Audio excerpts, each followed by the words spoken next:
So I'm sure you've all heard of something called a fractionation in more traditional hypnosis. This is you put a client into trance, you bring them out. You put them into trance, you bring them out. You put them into trance, you bring them out. And that's supposed to create a level of depth in hypnosis that then your client can access the unconscious mind and do all that stuff. This is all based on more the traditional trainings. Unfortunately, the only problem in here is what if your client cannot go into trance? Or what if each time you fractionate them, not going any deeper?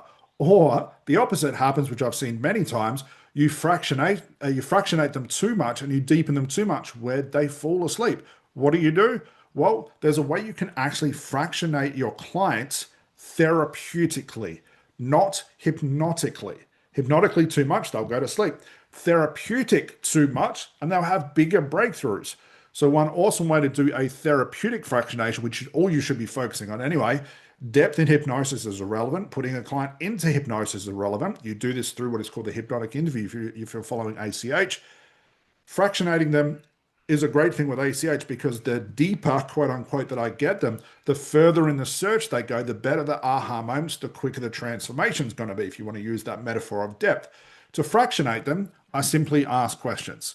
I ask my client, what's the problem? They say, well, Scott, I've been a smoker for 30 years and I can't quit. Now, already, where was that information before I asked them that question? Well, being it's the first question, it's probably pretty fresh in their minds, pretty close, let's say. Then I'm going to say, well, and again, I'm just going to do this off the top of my head. It's not the best question. I might say, well, what stops you from quitting smoking yourself?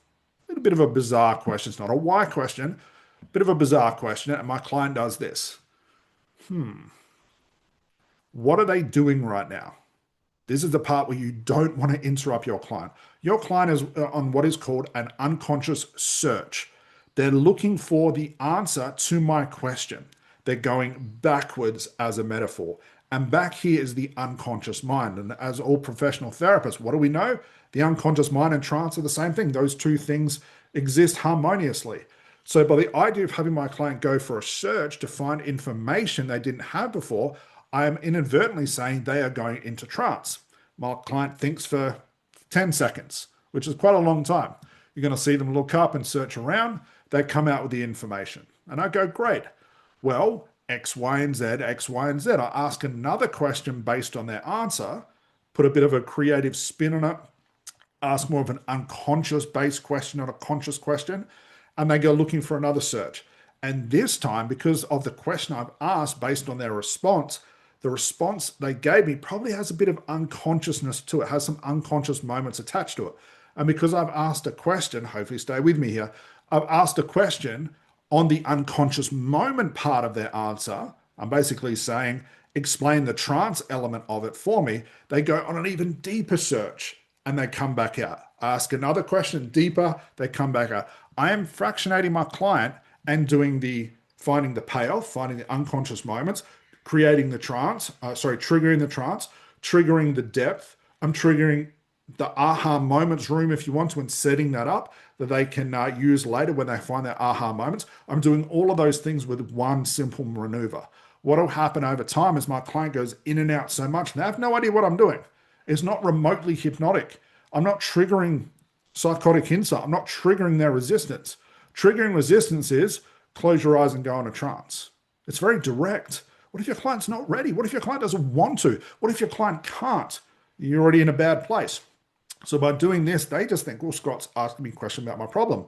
But all of a sudden, I feel really strange. My head feels a bit light and my head's starting to spin around a bit. I'm starting to get confused. I'm having laughter. I feel emotional. Why? Because trance is taking over.